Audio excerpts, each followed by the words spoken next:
Phasmophobia might be the best horror game of all time. Now hold on real quick. Before anybody gets really mad at me, I got a huge list of things that I wrote down as to why it makes a complete package of a horror essence of being the best game. Also, I have games in correlation that you can possibly compare against, or games that are already in the top list that are over Phasmophobia and others' opinions. But I'm talking about the overall package, chat. So hold on, don't flame me. Before you start flaming me, just, drop your comments below. Let me know your best horror game of all time, because this is a very weird, sacred place to really tippy-tap-toe into, just because there's a lot of variations of what a horror game is to somebody.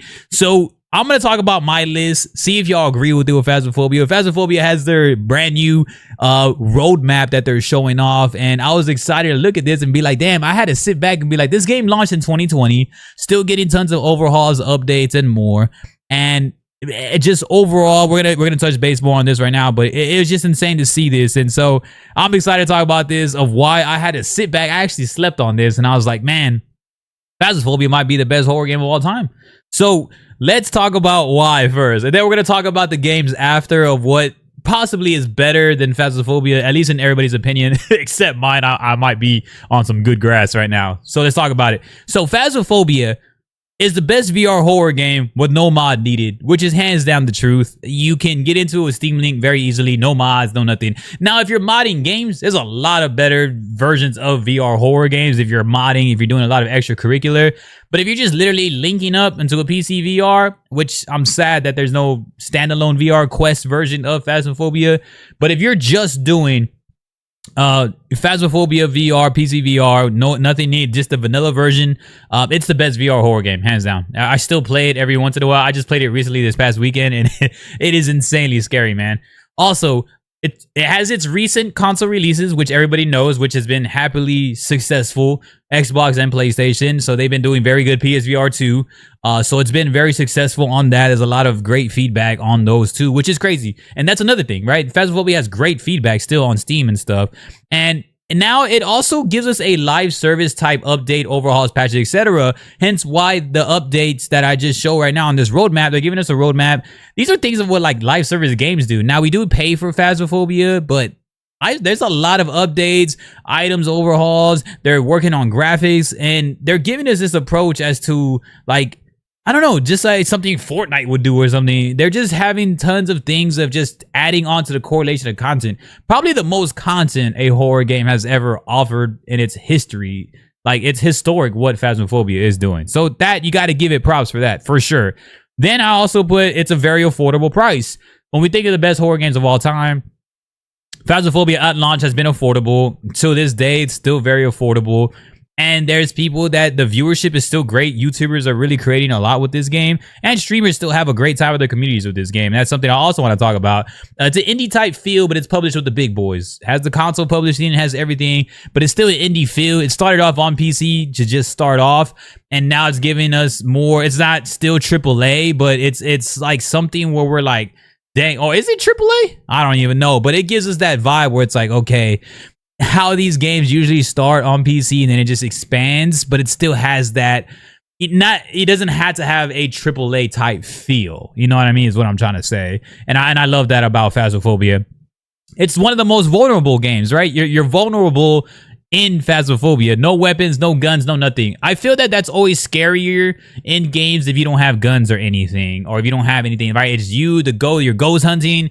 There's things going around. There's entities and all that. Like, that's exactly what I'm gonna talk about next. You're dealing with entities and you're vulnerable. You're just like, it's scary, especially if you're playing solo insanity, and especially if you're playing in VR.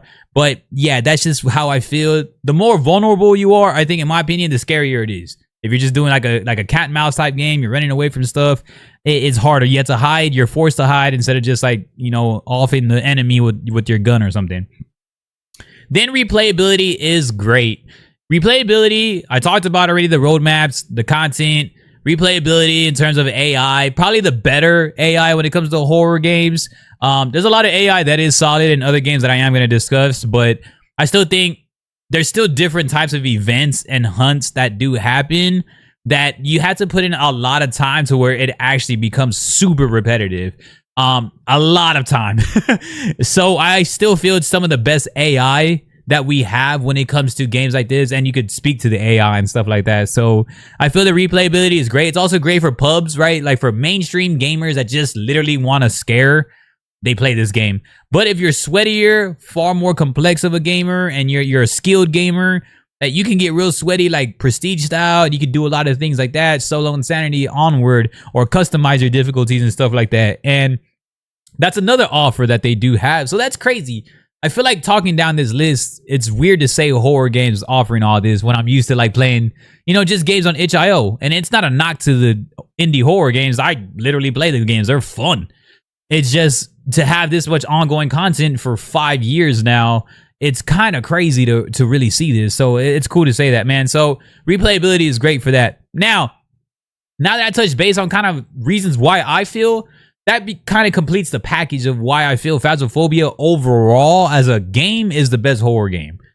Now, there's certain essences, right? Like the way it ends, like the ghost hands kind of get you. People are not going to think that's scary, or just other reasonings that can be repetitive, especially if you play the game a lot, or if you're just really good at the game now. You're hunting, you're kind of just having fun. But it's so fun with a group of friends. It's fun by yourself. It's fun like with viewers. It's a great game to watch all day, I feel. It's hilarious. So that's kind of my opinion, right? So again, drop your comments, man. Don't get too mad at me. Now we're going to talk about games as to what can be the best horror game if you're not choosing Phasmophobia. That's just my opinion as to how much they offer. That's a lot to offer, man, for a horror game. So let's look at other games. And it's all at the price point is very cheap. So let's look at other horror games I feel. One is PT, which is a discontinued type demo game. I feel PT is the scariest thing ever. I don't know if any of y'all played PT. And to also build credibility, like I'm old. I've been around since Resident Evil, the very first Resident Evil, OG Resident Director's Cut, very, very like beginning. So PT, I feel would be the scariest game. The one that kind of reminds me of PT is Visage. Is it Visage? Visage. That one's pretty scary too. That one kind of reminds me of PT, but not like the monster output of it. But yeah, that's the closest one to PT in my opinion. Visage. I'm gonna call it Visage, but not Visage. And Resident Evil 7 is one of my personal favorites, but I can't not look at the fact that Phasmophobia has all that to offer for a horror game. So Resident Evil 7 is basically it, and Outlast. You know, Outlast is kind of some of those, but Resident Evil 7, in my opinion, is Outlast on steroids. It's the first time they did first person. They made the game very unsettling. They went away from like the whole like just traditional zombie look, guns and all that stuff. Well, they do have it, but it's not as often as how we're doing everything. You know what I mean? Like, I don't know. It feels way more like Outlast, and it's just a way better Outlast in my opinion. Resident Evil 7 is insane though. They went to first person, which was unheard of for a Resident Evil game, and they just went to that. So Resident Evil, PT, Outlast, I think Visage, and Silent Hill 2 is in a lot of people #1 games of best horror game of all time. That's a great argument. Because Silent Hill 2 is Silent Hill 2, man. I think that's a hard one to argue, right? I played the OG one, and I wouldn't count the remake right now, but the OG one, like for sure, back in PlayStation.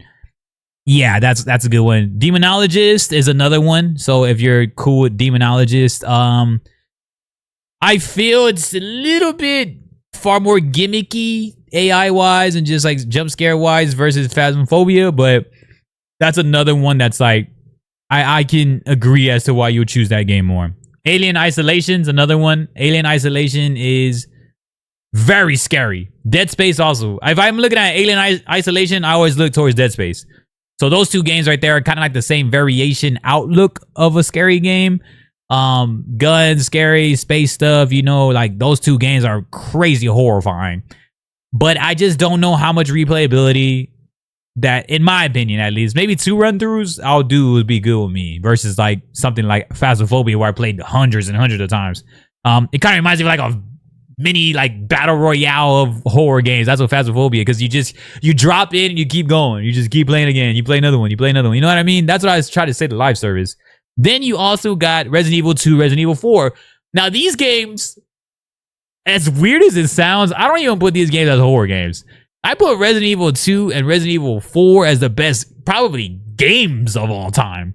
Not just horror games, best games of all time. So it's kind of weird to just put them into horror. genre when I think those games are damn well the best games of all time. Resident Evil 4, easily one of the best games of all time.